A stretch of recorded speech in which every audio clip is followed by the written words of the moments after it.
Alors mon conseil, c'est de ne pas solliciter directement un rendez-vous.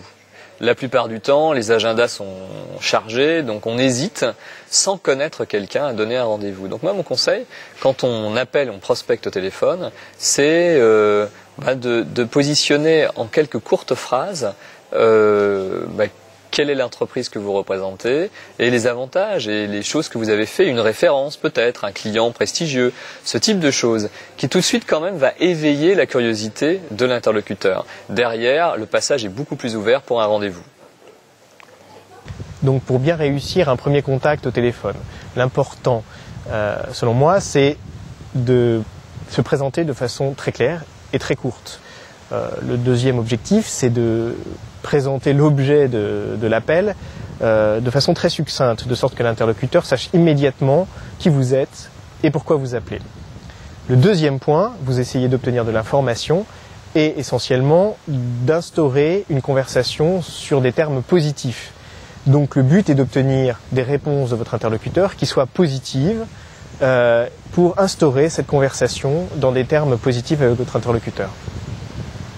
Pour décrocher un rendez-vous, il faut pouvoir donc aller vite parce que les gens au téléphone n'ont pas envie de passer des heures et des heures. Il faut être percutant, savoir très vite définir le sujet, donner l'envie donc à la personne de se rendre à ce rendez-vous, de lui montrer qu'il y a un intérêt pour assister à ce rendez-vous.